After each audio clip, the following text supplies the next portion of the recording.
Welcome back. Date September 9. ഇന്നൊരു trade plan ചെയ്യുന്നത് പുട്ട് ഓപ്ഷനിലാണ്. ബാങ്ക് നിഫ്റ്റി ആദ്യം ട്രേഡ് എടുത്തിട്ട് എക്സ്പ്ലെയിൻ ചെയ്യാം. ഓർഡർ എക്സിക്യൂട്ട് ആയിട്ടുണ്ട് 140 ക്വാണ്ടിറ്റി. അപ്പോൾ ഇതിൻ്റെ ഞാൻ എടുത്ത ട്രേഡിൻ ലോജിക്ക് ജസ്റ്റ് ഒന്ന് എക്സ്പ്ലെയിൻ ചെയ്യാം. വളരെ സിമ്പിൾ ലോജിക്കാണ്. ഓക്കെ, നമ്മൾ ബാങ്ക് നിഫ്റ്റി സ്പോട്ട് ചാർട്ട് നോക്കുന്ന സമയത്ത് കഴിഞ്ഞ ദിവസത്തെ യെസ്റ്റർഡേ മാർക്കറ്റ് നോക്കുകയാണെങ്കിൽ മാർക്കറ്റിൽ ഒരു ആഫ്റ്റർനൂൺ ഒരു അപ്സൈഡ് മൂവ്മെൻറ്റ്, ഒരു അപ്സൈഡ് സ്ട്രക്ചർ നടത്തിയിട്ട് ലാസ്റ്റ് അവിടെ ഒരു സ്ട്രോങ് സെല്ലിങ് അവിടെ നടന്നിട്ടുണ്ട്. റൈറ്റ്, നമുക്കിവിടെ കാണാൻ വേണ്ടി പറ്റും. അത് കഴിഞ്ഞ് ഇന്ന് മാർക്കറ്റ് നോക്കുകയാണെങ്കിൽ ഒരു ഗ്യാപ്പ് അപ്പ് ആയിട്ട് ഓപ്പൺ ചെയ്ത് അറൗണ്ട് ആ ഒരു റെസിസ്റ്റൻസ് ലെവലിലാണ് ഇപ്പോൾ ട്രേഡ് നടന്നുകൊണ്ടിരിക്കുന്നത്. അപ്പോൾ കഴിഞ്ഞ ദിവസം ഈ ഒരു സെല്ലിങ് നടന്ന സമയത്ത് നമുക്കറിയാം അതൊരു സ്ട്രോങ് സെല്ലിങ്, അല്ലെങ്കിൽ സെല്ലേഴ്സാണ് അവിടെ സ്ട്രോങ് എന്ന് നമുക്കറിയാം. ബയേഴ്സ് നോർമലി അവിടെ വീക്ക് ആയിരിക്കും അല്ലേ. ബയേഴ്സ് വീക്ക് ആയിരിക്കും നോർമലി, അങ്ങനെയാണ് വരുന്നത് അല്ലേ. ബയേഴ്സിന് ബൈ ചെയ്യുന്ന ഒരു പേടിയായിരിക്കും. ആൻഡ് അറ്റ് ദ സെയിം ടൈമിൽ നമുക്ക് ഈ ഒരു സ്ട്രക്ചർ വൈസ് നോക്കുന്ന സമയത്ത് ഇപ്പോൾ ഒരു പുൾ ബാക്ക് ആയിട്ടാണ് നമുക്ക് കൺസിഡർ ചെയ്യേണ്ടത്. ഇപ്പോൾ ഏകദേശം ഈ ഒരു റെസിസ്റ്റൻസ് ലെവലിലാണ് ഇപ്പോൾ ട്രേഡ് നടന്നുകൊണ്ടിരിക്കുന്നത്. ലേറ്റസ്റ്റ് ആയിട്ടുള്ള ആ ഒരു സ്വിങ് ഹൈ ലെവലിലാണ് ഇപ്പോൾ ട്രേഡ് നടന്നുകൊണ്ടിരിക്കുന്നത്. ആൻഡ് ആ ഒരു ലെവലിൽ നിന്നൊരു റിജക്ഷൻ ക്യാൻഡിൽ നമുക്കിവിടെ കാണാം. ആ ഒരു ക്യാൻഡിൽ നിങ്ങൾ ശ്രദ്ധിച്ചാൽ മനസ്സിലാക്കും, അവിടെ നിന്നൊരു സ്ട്രോങ് റിജക്ഷനാണ് വന്നിരിക്കുന്നത്. ദാറ്റ് മീൻസ് സെല്ലേഴ്സ് ആ ഒരു പ്രൈസ് ആക്സെപ്റ്റ് ചെയ്തു എന്ന് പറയാം, അല്ലെങ്കിൽ ബയേഴ്സ് പ്രൈസ് റിജക്റ്റ് ചെയ്തു എന്ന് പറയാം ആ ഒരു ലെവലിൽ നിന്ന്. റൈറ്റ്, അപ്പോൾ അതുകൊണ്ടാണ് ആ ഒരു ട്രേഡ് ഞാൻ എടുത്തിരിക്കുന്നത്. ട്രേഡ് എടുത്ത ഉടനെ തന്നെ പ്രോഫിറ്റോട്ട് വന്നിട്ടുണ്ട്. സോ നല്ലൊരു സൈൻ ആണെന്ന് വിചാരിക്കുന്നു. എനിവേ, എൻ്റെ ഒരു ടാർഗറ്റ് ഞാനിപ്പോൾ കഴിഞ്ഞ ദിവസം വീഡിയോയിൽ ഞാൻ പറഞ്ഞിട്ടുണ്ടായിരുന്നു എത്രയാണ് ടാർഗറ്റ് വെച്ചിരിക്കുക എന്നുള്ളത്. അപ്പം എൻ്റെ സ്റ്റോപ്പ് ലോസ് ഇതിൻ്റെ മുകളിലോട്ട് മാർക്കറ്റ് വരുന്ന സമയത്ത്, ഇന്നത്തെ അവരുടെ ഹൈൻ്റെ മുകളിലോട്ട് വരുന്ന സമയത്ത് സ്റ്റോപ്പ് ലോസ് ഞാൻ ബുക്ക് ചെയ്യും. ആൻഡ് ടാർഗറ്റ് നോക്കാം, എങ്ങനെയാണ് മാർക്കറ്റിൻ്റെ മൂവ്മെൻറ്റും കാര്യങ്ങളൊക്കെ നോക്കാം. ഒരു സ്ട്രോങ് ബ്രേക്ക്ഔട്ട്, സ്ട്രോങ് മൊമെൻറ്റത്തോടെയാണ് മൂവ്മെൻറ്റ് നടക്കുന്നതെങ്കിൽ കഴിഞ്ഞ ദിവസം ഈ ഒരു സിംഗ് ലോ ബ്രേക്ക് ഡൗൺ ചെയ്യാനുള്ള സാധ്യതകളുണ്ട്. അങ്ങനെ വരുന്ന സമയത്ത് കുറച്ചുകൂടി വെയിറ്റ് ചെയ്യാം. ഇതിന് അതെല്ലാം സ്ലോ മൂവ്മെൻ്റ് ആണെങ്കിൽ നോക്കാം എങ്ങനെയാണ് ആ ഒരു ടാർഗറ്റ് കിട്ടുന്നതെന്ന് നോക്കിയിട്ട് ഞാൻ അവിടെ നിന്ന് എക്സിറ്റ് ചെയ്യും. ട്രേഡ് എടുത്ത് പ്രോഫിറ്റിലോട്ട് വന്നിട്ടുണ്ട്.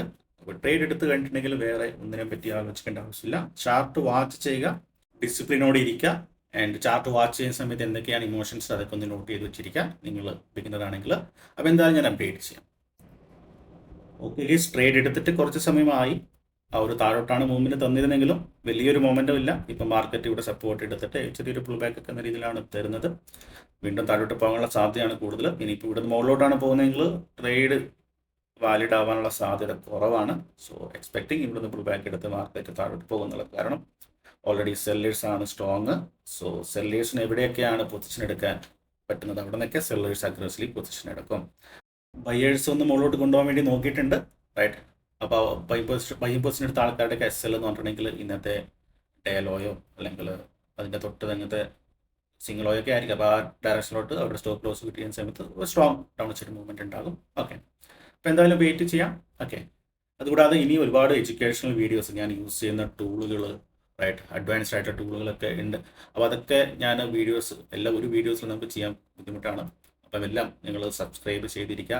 ഉടനെ തന്നെ അപ്ഡേറ്റ് ചെയ്യുന്നതായിരിക്കും ഞാൻ യൂസ് ചെയ്യുന്ന എല്ലാ കാര്യങ്ങളും. ഓക്കെ, അപ്പോൾ എന്തായാലും വെയിറ്റ് ചെയ്യാം, ഞാൻ അപ്ഡേറ്റ് ചെയ്യും. ഓക്കെ ട്രേഡേഴ്സ്, ട്രേഡ് എടുത്ത് കഴിഞ്ഞിട്ട് നമുക്ക് വിചാരിച്ച പോലെ തന്നെ ഡൗൺ സൈഡ് മൂവ്മെൻറ്റ് തന്നിട്ടുണ്ട്. ഓൾമോസ്റ്റ് ഡേ ലോ എന്ന് ബ്രേക്ക് ഡൗൺ ചെയ്തിട്ടുണ്ട്. അപ്പോൾ എന്തായാലും ഞാൻ പൊസിഷൻ നോക്കുകയാണെങ്കിൽ ഓൾമോസ്റ്റ് ഒരു 60 പോയിന്റ് പ്ലസ് ഉണ്ട്. അപ്പം ഞാൻ അധികം വെയിറ്റ് ചെയ്ത് നിൽക്കുന്നില്ല. ഈ ഒരു പ്രോഫിറ്റ് ഇവിടെ ബുക്ക് ചെയ്താനുള്ള പ്ലാനാണ്. കാരണം ഞാൻ ഒന്ന് വെയിറ്റ് ചെയ്ത് നോക്കി ആ ഒരു ഡേ ലോയൊക്കെ ബ്രേക്ക് ഡൗൺ ചെയ്തൊരു ഷാർപ്പ് സെല്ലിങ് സംതിങ് ഉണ്ടാകുമെന്നുള്ളത്. പക്ഷെ അങ്ങനെ ഒരു മൂവ്മെൻ്റ് അല്ല വന്നിരിക്കുന്നത്. അവിടെ ചെറുതായിട്ട് ഹോൾഡ് ചെയ്യുന്നുണ്ട്. ഇനി ഓപ്ഷൻ ട്രേഡിംഗ് ആണ്. അപ്പം പെട്ടെന്ന് ഒരു പുൾ ബാക്ക് ഗ്രീൻ ക്യാനിലേക്ക് വരുന്ന സമയത്ത് പെട്ടെന്ന് തന്നെ നമ്മുടെ പ്രോഫിറ്റ് കുറഞ്ഞു വരും. ഇതുപോലുള്ള സ്ലോ മൂവ്മെൻറ്റ് മാർക്കറ്റിൽ അത് നമ്മളുടെ കോൺഫിഡൻസിനെ കൂടി ബാധിക്കും അല്ലേ. അത് ശരി, നമ്മൾ ചെറിയ പ്രോഫിറ്റ് ആണെങ്കിൽ നമുക്ക് കോൺഫിഡൻറ്റ് ബിൽഡപ്പ് ചെയ്ത് പോകാം. പക്ഷെ പെട്ടെന്ന് അത്യാവശ്യം ടാർഗറ്റിൻ്റെ അടുത്ത് എത്തി പെട്ടെന്ന് ഒരു പുൾ ബാക്ക് വരുന്ന സമയത്ത് പ്രീമിയം കുറഞ്ഞു വരും. റൈറ്റ്, സോ അതുകൊണ്ട് തന്നെ ഞാനിപ്പോൾ അധികം വെയിറ്റ് ചെയ്യാൻ നിൽക്കുന്നില്ല. നിഫ്റ്റി നോക്കുകയാണെങ്കിലും ചെറുതായിട്ടൊന്ന് ഹോൾഡ് ചെയ്യുന്നുണ്ട്. So fine, so almost 60 point അടുത്തുണ്ട്. എക്സിറ്റഡ് ഓൾമോസ്റ്റ് മീൻസ് ഏകദേശം ഒരു 60 പോയിന്റ്, എക്സാക്ട്ലി 60 പോയിന്റ് അടുത്ത് profit 61 point. Right, so anyway നല്ലൊരു ട്രേഡ് ആയിരുന്നു. ട്രേഡ് എടുത്തത് റീസൺ നിങ്ങൾക്ക് മനസ്സിലായെന്ന് വിചാരിക്കുന്നു. Simple psychology as per market പാർട്ടിസിപ്പൻറ്റിൻ്റെ സൈക്കോളജി, സെല്ലേഴ്സിൻ്റെ സൈക്കോളജി അനുസരിച്ചിട്ടാണ് ഇവിടുന്ന് ഈ റിജക്ഷൻ ക്യാൻഡിൽ ഞാനൊരു ട്രേഡ് എടുത്തിരുന്നത്.